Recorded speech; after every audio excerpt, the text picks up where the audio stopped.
Christine Marie, and I am privileged to have the one and only Chris Mercer back on the show. Chris, thanks for joining us today. Pleasure to be here and back again. Thanks again for having me. Yes, well, we were right at the tail end of our conversation last time. This was about 2 or 3 weeks ago. And you mentioned, you just kind of set it off the cuff. You were like, man, my wife and I have really used AI to amplify and enhance our relationship. And immediately it was like, wait, we have to talk about that. Topic number 2. Yeah. We have to talk again. Mercer, from all of the data that we have on the Knowing podcast, YouTube, social media channels across the board, the content that really does the best. This is specifically from 9-figure founders talking about how they run their businesses, how they scale their businesses, how they create wealth. And then they talk for about 2 or 3 minutes about their relationships. And those are the ones that people really gravitate towards. People are so hungry for the knowledge and the awareness of how do I do relationships well. You know, we're taught in school IQ for some people 20 years or more. And for others of us, it's, pre-K through 12th grade. That's the primary focus of our education, is the development of our IQ. And we don't learn EQ. We don't learn relationships. We don't learn how to integrate emotional intelligence into our normal day-to-day life for the purpose of both leadership in business, but then also at home and with our loved ones, not just for our partners, but also for our kids. And so before we got on here, we were chatting about how there actually are multiple forms of love and how effectively Hollywood has really distorted the integrity of love, so that even in terms of platonic collegiate relationships, that's even been distorted a bit too. So I'm excited for our conversation today. I have a feeling that what you and your wife have stumbled upon in terms of utilizing AI can really help us beyond just the romantic relationships and help us in every regard. So with that, I would love to hear from you. Just let's start with a really gentle softball of how do you define love? A gentle softball of how I define love. I think it comes down to connection. Honestly, because I see that's what it's felt like for me, at least from my experience of it, was dramatically disconnected, seeing it like through my eyes, obviously, and being in my own body, but just sort of like in this delusional state where everything that I thought was happening was not actually happening. Like I was in the relationship, but very disconnected from the people in the relationship. In this case, my wife. Kind of talking about that, and that love energy is still there, but it wasn't what it is now, which is just that connection where she had it for me, and I don't think I had it back for a while. Like I knew I wanted it, right? I knew I was acting like I had it. I knew the rules and the roles to go through and play and be the good husband and do all that stuff. But then when there was conflict that was happening, that's where I noticed there was massive disconnect. And it took me a long, long time because I always thought it was on her end, to be honest. Right. Whereas, and to realize like, oh no, it's you. You're the one that's disconnected and you're the one that's got to plug in. And I think that was the biggest lesson for me. And so I guess kind of come from love is being willing to connect. It's accepting your ability to connect, connect, for you to connect with, not for other people to connect with you. Right. It's not about intaking or anything like that. It's just about you being able to connect and sort of be aware that is there. I love that. So it's really our own self, like the ability to even be able, and maybe it's even the ability to receive the connection. Like, do I even have the mind, body, soul, spirit ability to offer something, and not even just offer, but receive it? It's like the two magnets. One magnet can be drawing to you, but if you actually don't have it back, you're not able to stick and truly connect. So let's talk a little bit about that, because I think that there's an element of personal responsibility that is at the core and nucleus of that. So what was the process that you really had to go through? Well, I'll give you kind of like a before and after, because I think it generates kind of that idea, but it used to be, and I've talked to other business owners, especially guy friends of mine that have co-founders as wives, because that was always challenging. That's another layer, right, of challenge with business, is when the co-founder is your spouse, because one of you, like back in the day, it was well, I'm the boss though, right? And so it's like she wasn't the boss. Like in a company that doesn't exist, you can't have that. The emotion doesn't work in that sort of structure, right? Of a typical business structure. It won't work well. So it was like, okay, well, we have to have some hierarchy. And so when I have ideas, I'm not necessarily talking to my wife about the ideas. I'm talking to the person that's in the organization whose job it would be to fulfill the ideas or things like that, right? So I sort of operated in that mode a lot from the business perspective. And that was okay. But I never operated in the other side. And that was not okay. Right. I never had that other connection of, okay, let's just be the husband now. And let's see how the husband deals with this thing, not just the boss kind of thing. Right. In terms of the hierarchy.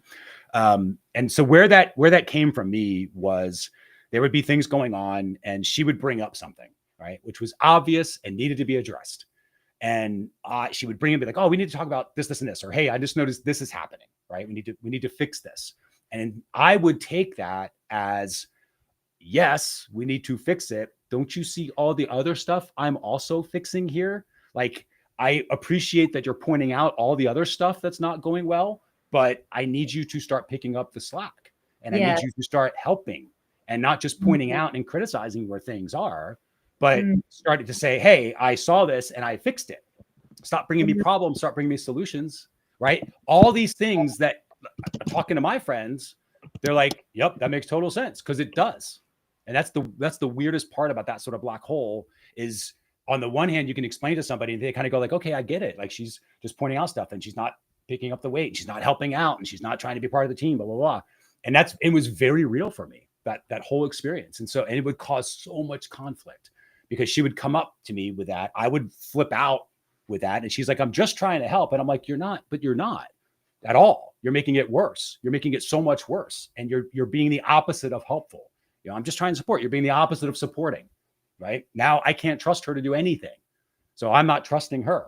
So it just spins in this cycle until then there'll be the flip out where she's like, well, fine. I'm just not going to do it at all then. And I'm like, see, this is why, because now I can't even count on you to be there.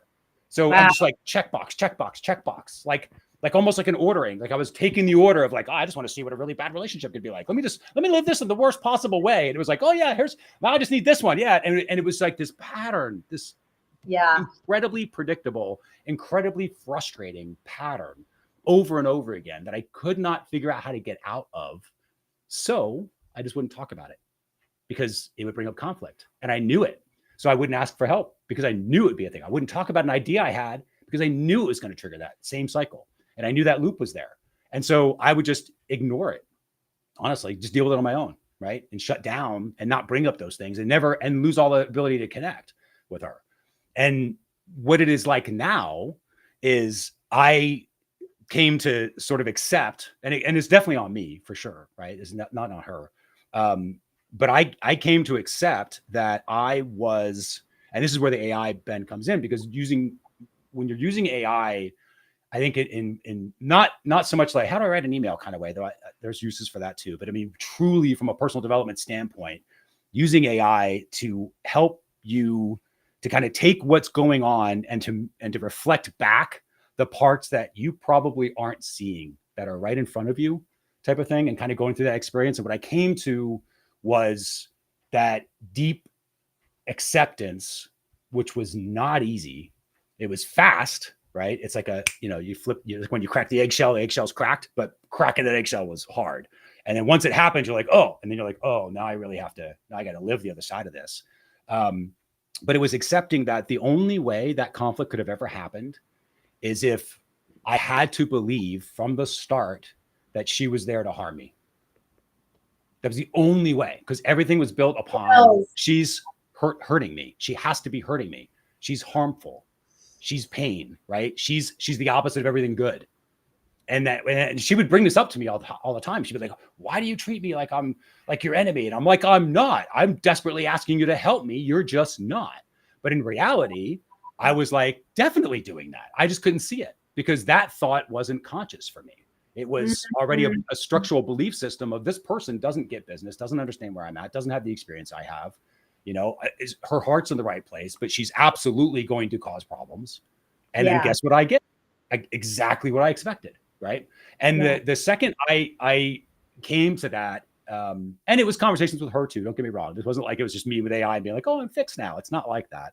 But it was doing that work of having conversations and just being like, the hardest part for me was realizing that I had done that for years and years to her, to the point where I'm like, I want a divorce. This isn't working out. You don't understand. And especially in my world, I had all this third-party validation that when she's like, well, no, people don't see it. I'm like, that's not what I see. Like, the public is out there saying all these other things about me, about how much I'm helping and blah, blah, blah. So clearly, who's right here? The thousands of people here, or your opinion, right? So there's all this evidence that logic, right, the thinking mind will bring up. And when I got out of the thinking part of it and more into the not so much observing what was going on, but just sort of inhabiting my senses again, and inhabiting the body, and just kind of being like, all right, what is actually happening? I realized the anger, which was definitely the primary emotion that I would have. The anger was not, I would not experience the anger anymore. I could be angry without experiencing anger, if that makes sense. I would notice it and be like, oh, I'm kind of angry. Where's that coming from? Oh, I've accidentally put her on the other side of this. She's clearly right next to me, helping me. Why would she try to hurt me? It just hurts her too. That doesn't make sense. And all of a sudden now I have a little bit of space to listen for that. Right. And that's where that started coming from. So, and all of a sudden I started realizing like, oh, this person actually is here to help me. And then it became, oh my God, like I realized how delusional, and this is the word I use. I told her that, I apologize over and over again for it. And that's the price now that I have to pay. And that's where the acceptance comes in. That's why I think acceptance is hard.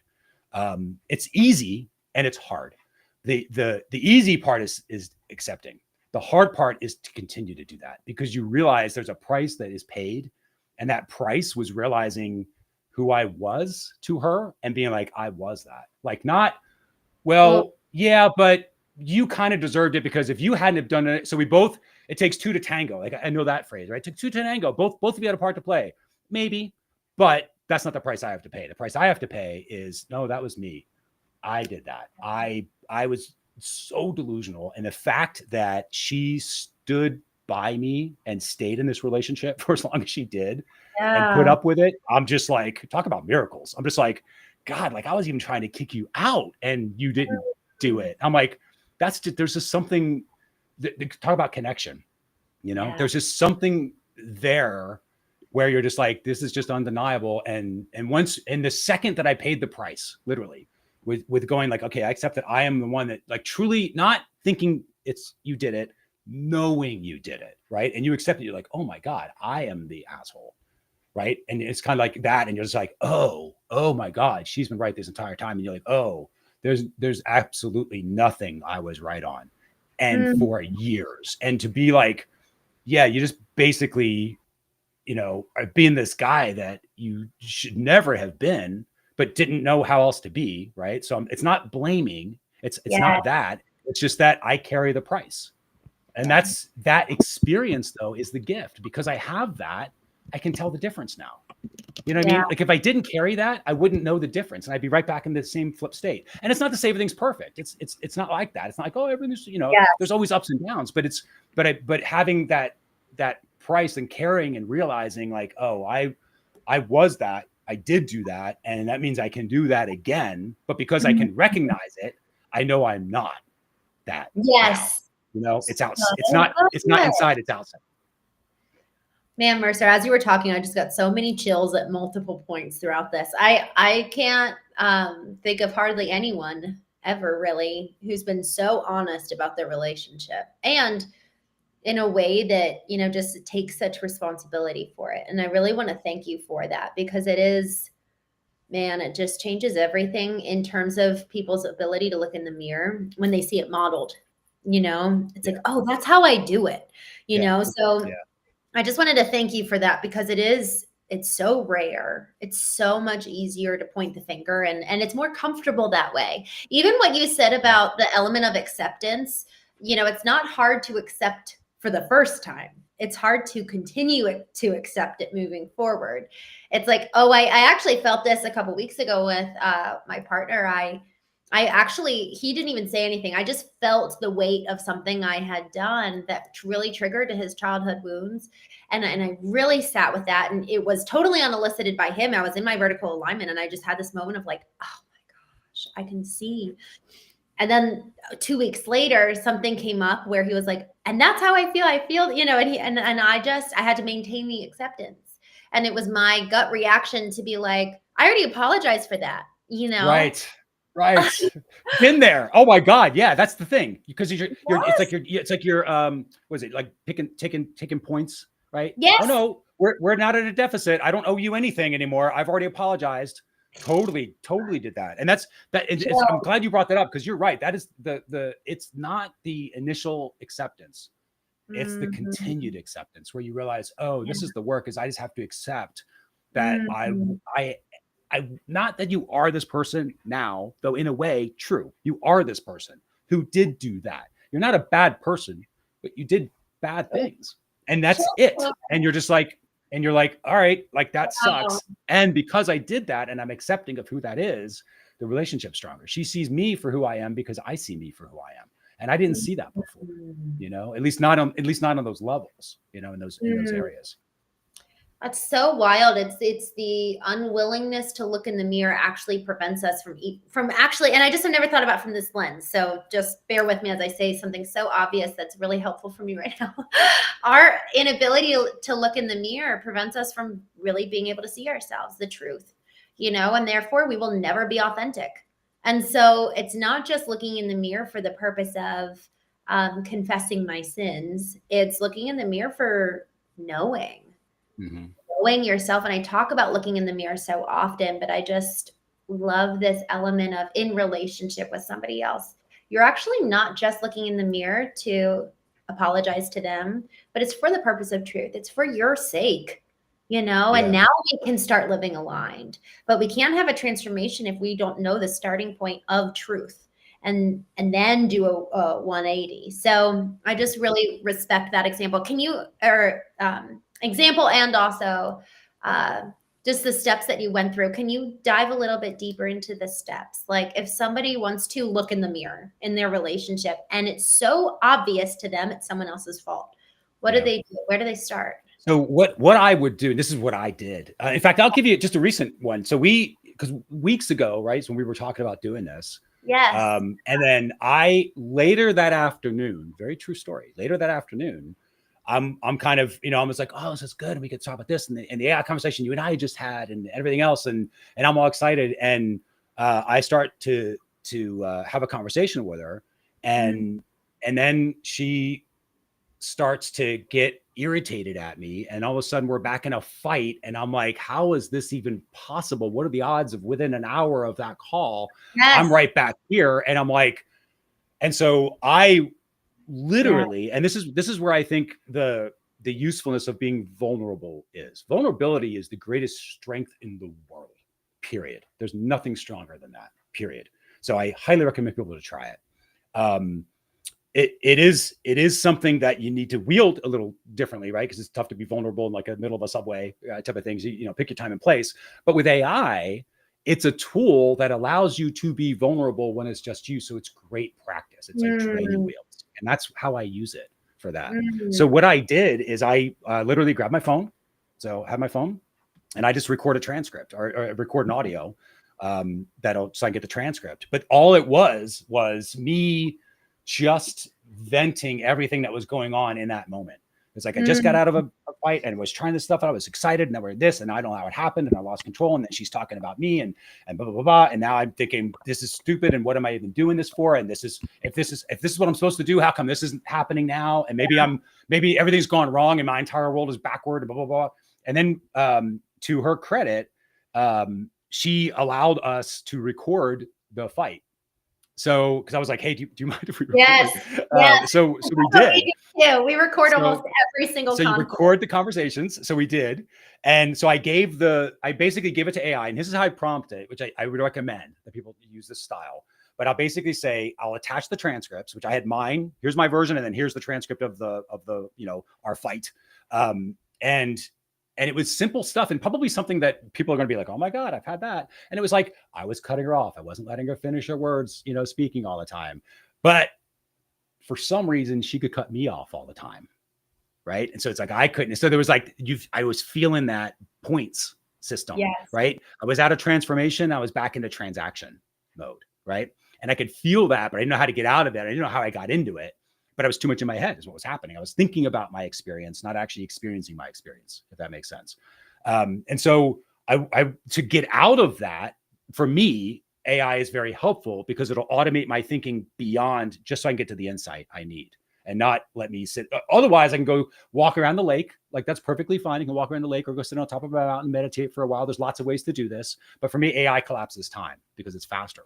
So I go to AI, give it the transcripts, and this is the prompt. Is I basically say, attached is a description of an experience. What is the experience? And so what AI will then do is it'll go in and it'll say, okay, there's a description, because I'm not telling it what's happening. It's very important because I don't want to bias. I need it to figure out what's going on. And that's because technically I need it in its little LLM database to light up the exact right context that I need it to have so I can continue the conversation. And if I tell it, oh, I've been in a fight with my wife, blah, blah, blah, and I'm like, here's the stuff I'm trying to do, it will automatically be like, okay, well, now I'm going to be a counselor. Now I'm going to be this. And it'll do that. But now I've accidentally put it in a spot in its database, or maybe it doesn't really have what I need. So I'm a big believer in less is more, especially with context engineering.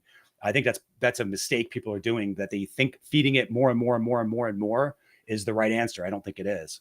But when you use that word experience, that is important. That is a key word, because experience can mean skills and knowledge, right? And it can mean like the nuance of how long you've had that skills and knowledge, and you really understand how to operate, right? Like we have the skills and knowledge of how to use Restream now, but we've also got, you have the experience of using Restream a bunch of times. So you know all the ins and outs of it and what's a real issue and what's not, right? And all that sort of stuff. So you want nuances of how to use the skills and knowledge. That's why experience is such a powerful word. So I go in there and I'm like, okay, here's the description of the experience. What is the experience? And it's like, oh, here's what's going on, blah, blah, blah. So then what I will do is, once it does that, I just need it to be set. That's all the thing is. The ping back for me is just when it connects back and says, and reflects back, right? And again, it's not alive. It's not an entity, just emphasizing this. It's a machine that I know how to use, and I am operating like the machine that it is. That's the whole point of AI. But what I'm doing is, when I first did that response, I needed to ping back with a pattern of words, right? That basically says, okay, here's what's going on. And I see it and I'm like, yep, that's what's going on. We're both in conflict. It'll be fairly balanced, right? Because it's not going to be biased. So it won't be like, and you're clearly the right. It won't do that, right? It'll just be like, you're doing this and she's doing this and there's conflict. And I'm like, yep. So then I will say, okay, what was the experience of each individual? So I want you to go through now, experience it from my side. Then I want you to go back, experience it from her side. And then I want you to tell us what we were missing.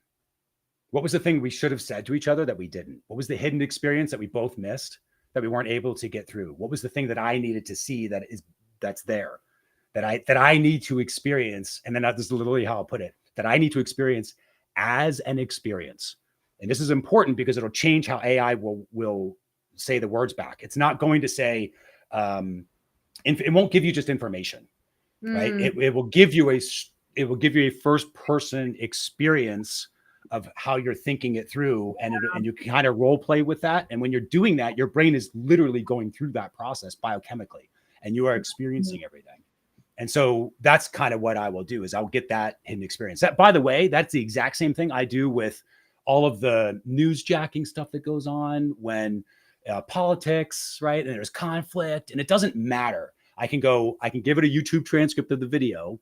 I will say, here's the description of an experience. What is the experience? And I'd be like, and I would like to know where they saw common ground, but missed it because neither one was looking. And then all of a sudden you get this experience where it's like, oh, here's what's happening.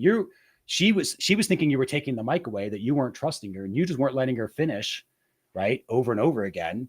And why, and in my head, I'm thinking, well, she's not letting me finish either, right? That's the transactional state. And so, but it became that transformation of like, just, if you just let her finish, it'll be fine. And the price again, for me, it came from me. And again, this is not AI telling me this and I'm being led by AI. I just want to emphasize that, because there's way too many people that are doing that. It's not that. It's, I'm getting this ping back, right? From kind of essentially what I've created to be, this is how I think about like my digital subconscious at this point, that I can interact with and kind of play around and be like, okay, how am I processing this? How am I thinking this through? And what's a better way to organize this? And come back with that. And it comes back with like, this is the price, dude. Like, this is, yes, guess what? You're going to have to suffer through some of this, because she's not mad at, it's not what's happening now. It's what happened. And she's getting the, like it's when things get infected in the body, there's stuff, there's that white blood cells, and you got to get all that sludge out. And this is what's happening in the relationship right now. And I'm like, you've got to let that happen. Like, of course, what did you think? You're just going to apologize and be like, sorry for being delusional for the last 18 years. But anyway, I guess we're good now. And there's never again anything bad I'm ever going to have to feel, because I'm recognizing, well, that's just righteousness, right? That's holier than thou. Then that's not sacrifice. And that's the point, is she sacrificed all of those years for me over and over again, right? Whether that's how she saw it or not, it's certainly, that's what it was. And I am in this battle, and it's like, dude, just let her talk. Like, let her just vent and stop. What are the rules? Why is it that, she can interrupt you. So like, that's the price you get to pay. Like, you did all this other stuff before. Let that happen. And as soon as, when that was there, it became easier, right? I'm not saying everything's perfect, and it's not like that. I'm sure we'll have fights again, but they're less powerful. They are certainly not as emotional on the spectrum at all. I don't get anywhere near as angry. In fact, I don't think I feel anger. I wouldn't describe it like that. I absolutely did before. But now I just observe it, and I'm like, okay. And like, I will be irritated. I will be frustrated. I will have those sometimes, but that's just me not understanding something. But I know that in the moment, right? And I also know sometimes, like, if I need the extra little boost, I can go back to AI and be like, okay, what was the thing I was clearly missing in this that she was trying to tell me that I couldn't hear?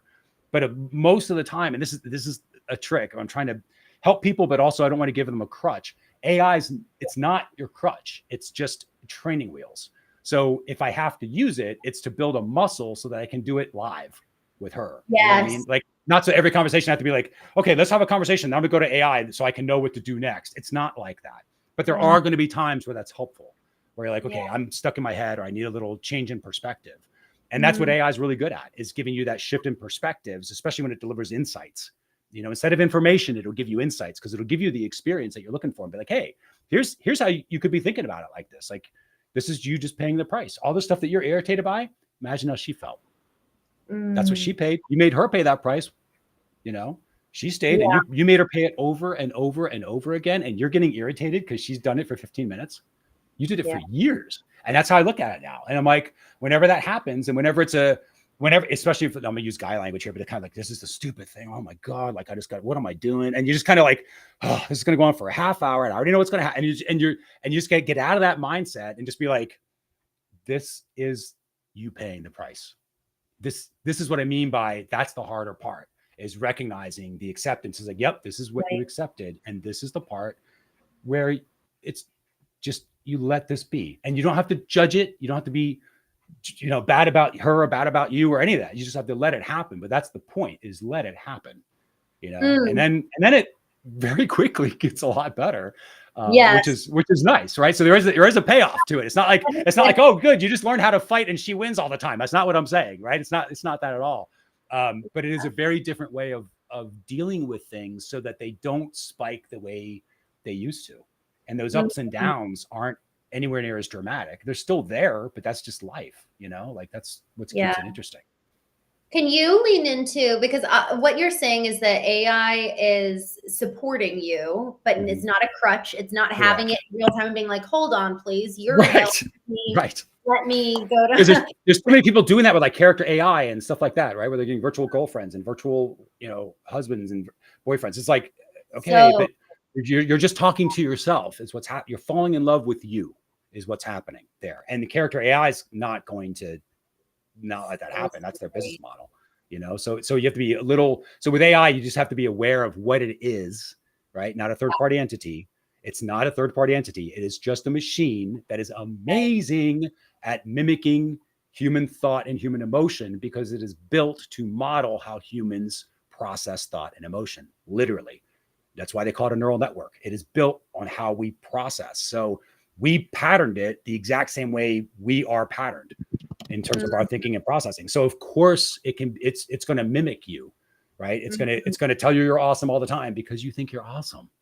That's what it is, right? And that's okay. But when you're aware, that's what I said, you have to be really aware when you're using AI, because when you realize that's happening and you go like, okay, cool. I get this part. I don't care about those words, right? You can kind of go like, oh yeah, that's just the part where I'm telling myself that I'm awesome, but I really need to understand the part that I missed, right? What is this part? And I need to hear it in a way that I've never heard it before. I never thought about it before, so that it becomes an instant perception. So deliver it to me as an actual experience that as I am reading it, I am experiencing it, not thinking about it, experiencing it.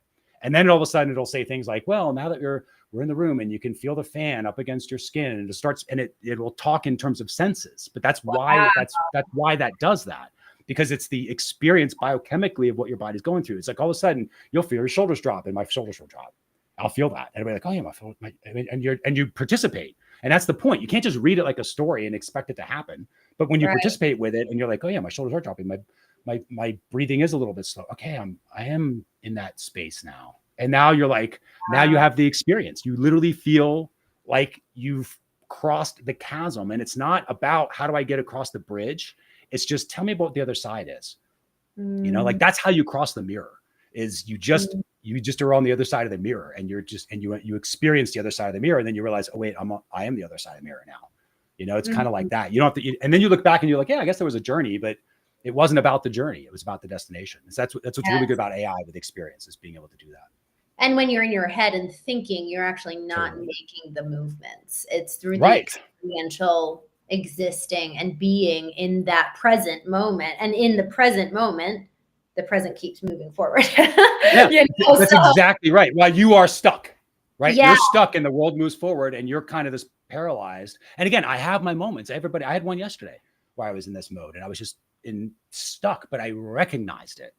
And that's the difference now, is there's that awareness of, oh, okay, like this is just a pattern. It's okay that it's there. But before I wouldn't recognize it. I would just be irritated with it. Now it's got something I have to solve, and that could go on for years, Okay. So I've got so many questions, because you just said, even now you said this is just a pattern. I had this moment back in August that was probably one of the most important for me on a relationship level, and romantic or otherwise. It was so helpful. I was at the Joe Dispenza event, that Dr. Joe Dispenza, and it was just really helpful being like, oh, this is just an old program. It's just an old program. It's not forever. It's not going to define my everyday. It's something that I can break free from, should I so choose. And you said observe it. So I want to talk a little bit about the ability to observe versus feeling the anger or the frustration, whatever it is. It's almost like, oh, this is coming up, and you're kind of like this objective third party. What's the difference between observing versus experiencing? And when is experience necessary and observation necessary? So it's kind of break it into a little esoteric. There's probably two different egos, is how I would look at it. Or ego, two different sides of the coin. There's the ego I think people pretty rapidly wrap their head around, of that just egotistical ego and, I'm right and all that sort of stuff. And then there's that spiritual version of ego that is much harder, that it will wrap itself in spirit kind of feeling. So you're kind of like, oh, I'm just going to observe how I am angry. And it's like, but you shouldn't be angry, but you're going to observe it. Okay. Well, that's you spiritually observing how you're better, and that's the righteousness comes in, right? But it feels kind of spiritual in that way. And so that's kind of where ego slips in, and it can come through observing by that. Then there's this ability to inhabit the experience instead of observe the experience. You are not just thinking about, you're not experiencing what you are thinking about, your thoughts and feelings, which is what most people do most of the time. They're in their head most of the time, right? But because it's not, oh, I'm thinking about the fight and why she's right and wrong and blah, blah, blah. That's in my head. I'm angry because of what I'm thinking about. And the experience of what I'm thinking about is causing the feelings, right? But that is one perspective. In order for that to happen, I absolutely have to count out every other possible perspective that could exist in order to generate that. And the second I realize that, I am inhabited again, where it's like, oh, I'm back in my body. I got all the senses. And it's more like, you can't think about something if you are really focused on where your feet are right now, or where the blood in your fingertips is, right? Or feeling the wind going through your hair type of thing. And the silence that is out in the all the sounds that are going on, and the silence that all of those sounds are on, right? When you're doing that, you aren't thinking about stuff. You're inhabiting the present moment. Right. Yeah. And so that sort of gets me from so I try not to observe, because I used to do it a lot, because it used to be like meditation. Right. And so, observe the thoughts. And I'm just thinking about the thinking about stuff. And it was just looping it. And it wasn't, so I was going through I was following the directions, but not getting anywhere near what it's supposed to be doing. But I could do it, but it just wasn't useful. But instead, when it's like, oh, you just sort of make that decision where it's like, okay, I'm just going to be alive. Like, to say it in a weird way, but it's like, oh, I'm just going to inhabit my senses and smell and breathe and be. And again, it goes back to that thing I think I mentioned last time, where there's that edge where I don't know if what I'm saying is because that's what I'm thinking about I'm supposed to say, or because that's just what's being said for me. Yeah. And I'm just broadcasting, right? Or transmitting. And it's like that sort of mode. And that is the most comfortable place to be, because you're just right on the edge. But it's on the edge. So anytime you put a little effort one way or the other, you're off the edge now, and you've taken over control. And it's like, and that's so easy to do, because the world kind of feels like it begs for it, because you see that everywhere. And sometimes you feel like you're being asked to do that, and that's the only way to do it. And that's where you get caught up in your own head. And it's like, okay, wait, let's get back. Let me be in my space, and just sort of be present, and then deal with the next thing. Not the thing after that, and the thing after that, and the thing after that, and the thing after that, which is what I was doing. So it'd be, oh, I've got 13 steps I need to do before I can start anything. Let's build the whole plan out. Let's project everything out. I was very good at that stuff, but it wasn't useful. And instead, we just need to be in a place where I know the next step. I don't know the step after that, but that doesn't matter. I just know that I know the next step. Well, how? Because I'm doing it. This is so good, because this is really actually quite useful. And for those of you listening, our conversation was about experiential utilization of AI in our first conversation. And Mercer, I've actually been doing that ever since, and it's been revolutionary for the way that I'm using AI. So thank you. And I know you've got a community and all that. So y'all go back out. After this, I'll go find the link of our conversation, drop it in the chat. But what you just said about that very thing is so, not projecting 10 steps ahead. If we have that habit, we're going to do that in relationship, which is predicting their behavior and never allowing them to change and evolve. And it's also predicting our behavior and never allowing us to lean into the new program and create a new program. And we were talking, I believe we talked about this last time, but in the present moment, therein lies creation for something new to come forth. Correct. Otherwise, I'm in the known, which is predicated in the past, and I'm projecting that on the future rather than allowing for something unknown to happen right now, which is predicated on the presence of my being, to your point, not predicting the future and looking ahead and analyzing and all of that. So I just think that that's a really important note for relationships, specifically what you were just talking about. It's important for the business element too, but especially in relationships, we will never allow people to evolve if we're predicting how they're going to behave. That's exactly, well, because you're a puppet master, right? And it's all that control and all those strings, and you're just like, golly, like, how complicated are you going to make this thing? And it's like, well, let's find out, Yes. And fast forward now, it's like, I have the most, like I was telling you before, like I feel like I have fallen in love with my wife over and over again. Wow. Because again, simple. I just allowed her to be because I allowed myself to be. Yes. Right? Like that's the only way that could happen. I had to do it first and realize, oh, I need to just sit here, be in this relationship, deal with the things that maybe not the thing that I would want to happen. But instead of thinking about that, you just notice that. And this goes back to like, okay, experiencing for service. I'm experiencing that, but I'm not judging it. I'm not thinking about it. I just go, oh, I noticed that.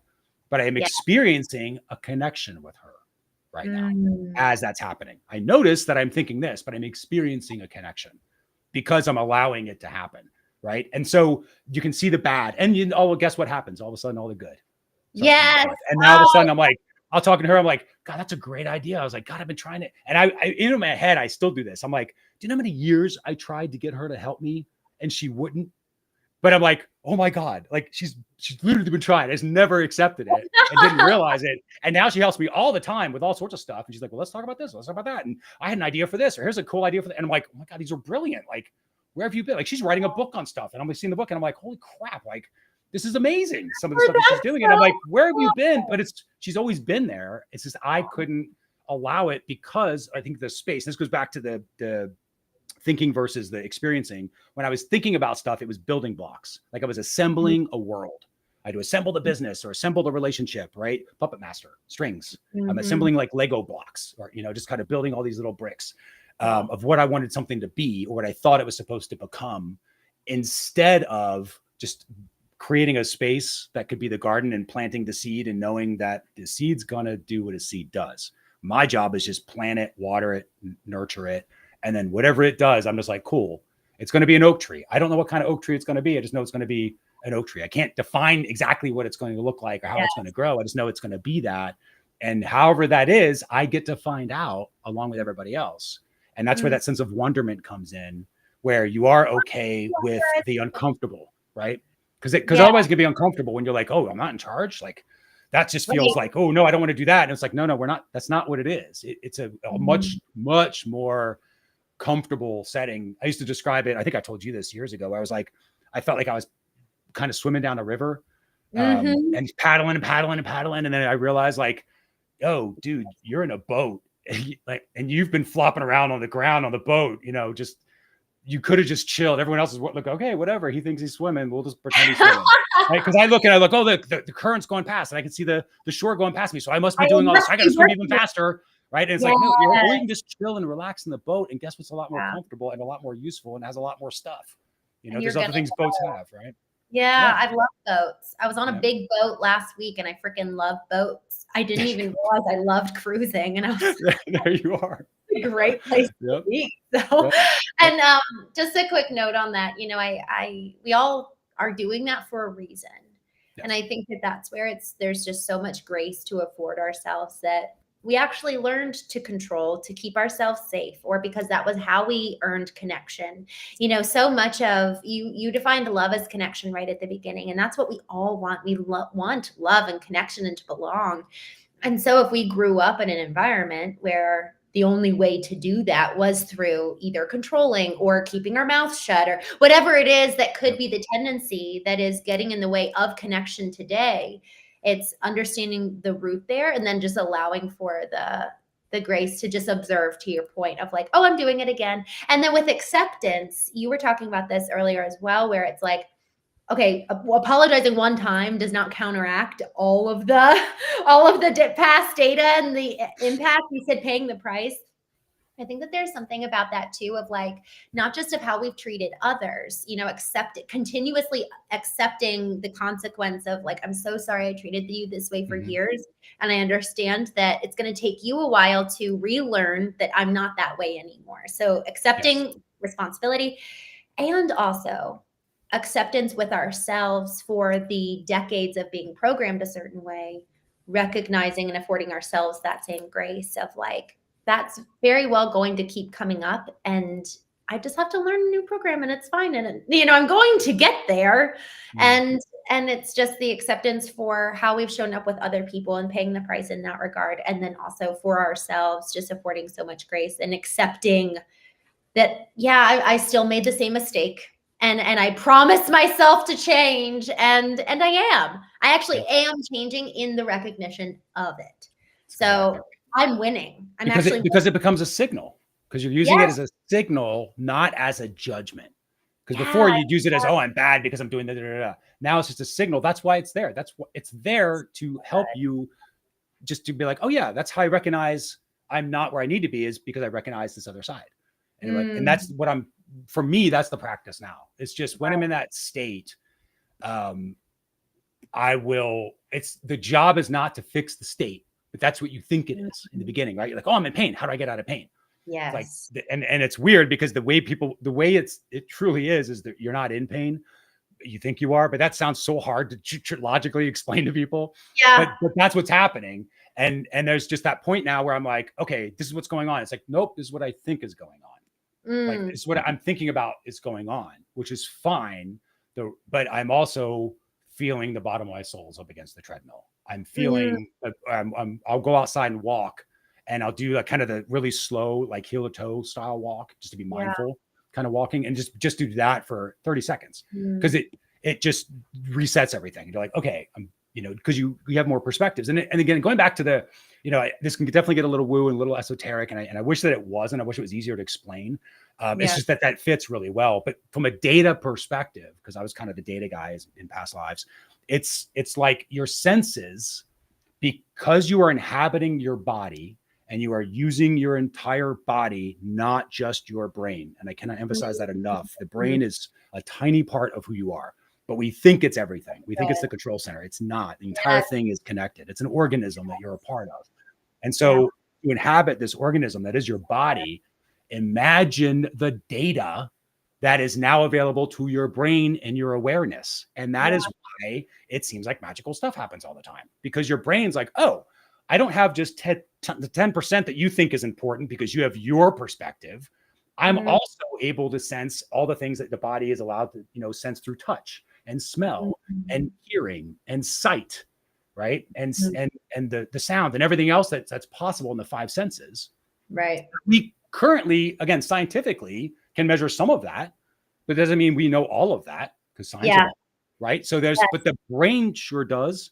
It's built. We've been evolving for millions of years. Like it knows that it's connected into whatever networking it's got. It's connected. So if you allow that connection to come through and you sense that stuff in your body, all of a sudden the brain starts being able to make you just intuitively become different, but it's more useful. So of course you go like, oh, this is good. And you stop thinking in terms of right and wrong, and you start thinking in terms of what's useful right now. And if it's not useful, you're like, cool, I won't do that. But if it's useful, you clearly will do it, and you just focus on those next steps, like you were saying.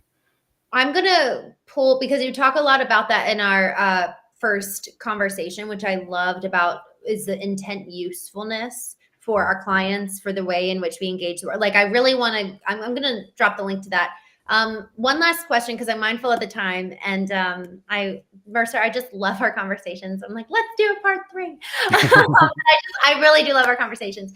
What AI tool are you using?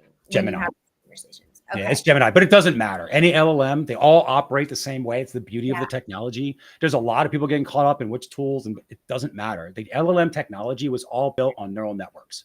So they all operate in the same patterns. And yes, they all have different training data sets. And if you have an LLM that just has, cancer medical information, then obviously you're not gonna be able to do that sort of work with it. But all the general purpose LLMs, ChatGPT, Claude, obviously Gemini, like they all have the generic. If you're using DeepSeek, it doesn't matter what model you're using. It has access to those connections because it's built. And so you can get a lot of this in that, and get a lot of usefulness from it by doing that. What I'm going to do is I'm going to play with it myself, because I loved playing with what you said previously. And now it's like, I think if we were to even have another conversation, it's like, okay, let's add in those practical applications, because what I want to test out, I have actually used ChatGPT specifically where I've recorded conversations and uploaded them. But what I want to test out is exactly what you're saying in terms of help me understand the experience of this, sans all the context, because frankly, I found that ChatGPT was very biased. And then someone else who took the exact same recording, we both were like, let's see what happens. And we both put it into our ChatGPT, and both were so biased. Yeah. And it was actually dangerous. It kind of like reinforced our arguments against each other. And I was like, this is not good. That's exactly right. Yeah. So what you're saying is that if we, and I want to make sure that I've got this right, effectively withholding context, but saying, this is like my version of the experience. Here's the transcript version of the experience. What is the objective experience? Is that right? Or it's literally easier. It's just these words. It's attached as a description of an experience. What is the experience? And the description in the transcript. Yeah, or if it's enough, right? You can just put it in the context window of the LLM. Okay. You know, and I'll normally just put it in some sort of container so I can keep it separate from the prompt itself. Okay. So, meaning, like, if you're in a context window, you might say transcript start, transcript end, right? Something like that. Just identifies so the LLM goes, oh, this is the transcript. Right. This is the part of the prompt I'm supposed to analyze transcript. I love that. Okay, so all you're doing is giving the transcript as the experience and then asking for it to reflect back to you what is the experience. And then, if you want a shortcut, I can, there's if you go to thisisyourmindonai.com. Yes.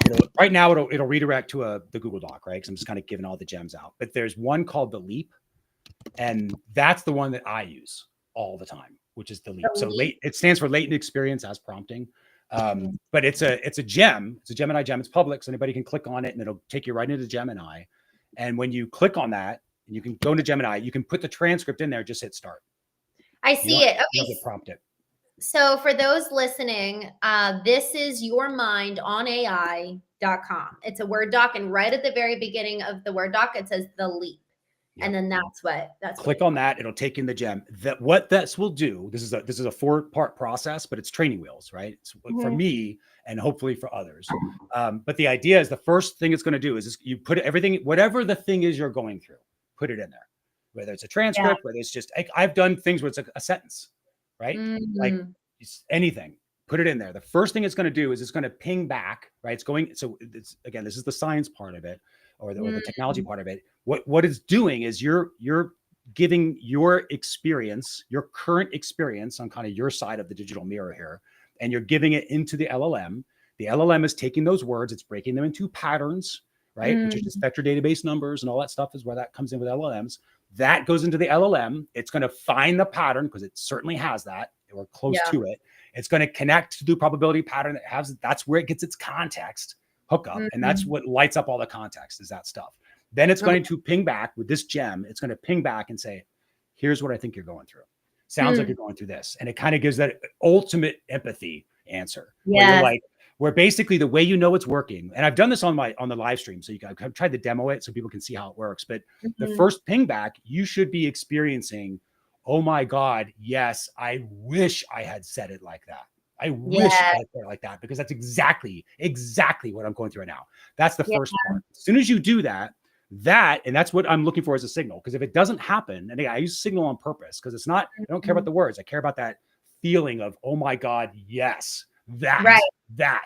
And I go, that's how I know I'm integrated with the AI. I'm wearing it like a tech suit now. And I'm like, yep, I've got the context. I know it has the context because it took my 25-minute diatribe and came back in 7 paragraphs and said this. And I'm like, oh my God, yes.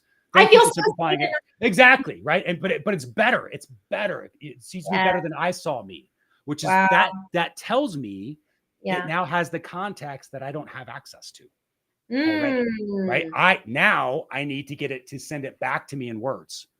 So what it'll do is the next stage, and this will all come in one response prompt. It'll say part 1, here's what's going on. Part 2, and by the way, if it doesn't do that, then just try again, right? If it didn't connect, but it mostly will do that. Part 2 is it'll say, okay, here's the magic trick explained. And it's basically the whole point of this is to show with AI, this is going to feel like magic, but it is not. So I'm going to show you what the magic trick is. Then we're going to do the magic trick. You're still going to feel like magic. And that's the point of it, is you're still going to be like, man, I'm doing this trick and it still feels like magic, right? And that's why it does this. But it's the second part. It'll say, okay, here's the old way. Here's what you're trying to solve in the way you're trying to solve it. And this is why it won't work. This is the thing you're missing to try to do it like this. And then it'll go and say, okay, here's how you've probably tried to prompt AI before. In this pattern. And here's why AI is not helpful in this pattern, because it will give you more information, more stuff to think about, a lesser version of the same problem, but still the same problem, all that stuff that people have to deal with. And it'll say, instead, you should do this style prompt, and it'll what we call latent Mm. experience prompting, and it will write the prompt for you. It'll say, this is what you should prompt with. Start a conversation with this prompt, and it'll leave you with that prompt so you can then start another conversation. But the best part about this particular gem is it will then go and say, listen, if you had actually started with that, here's probably what I would have said. And then it'll just give you an example anyway. So you can go through and get everything in one prompt. But there are times where I'll start another conversation with that experience prompt that it gives you. But it would, at that point, a lot of times when I'm going through the leap at the end of it, when it's going through and say, as an example, like if you had prompted me, I would have said this. That comes through amazingly well. And I get insights just from that most of the time. So use the leap if you can. Okay, good. Because it gives you little guardrails and it'll walk you through the journey. And the only thing I would say is don't read it like a story, experience it. That's the point. You have to participate with it. Because if you're not participating with it, it's just going to be like reading a news story that you don't care about. So you're going to, that's also going to be the experience you're going to have. And I would recommend not to do that. Yeah. Be open to, isn't that so true? Oh my gosh. The more you participate, the more you get. Yeah. One thing I just, and I know that we do need to jump off here. So just one last comment here.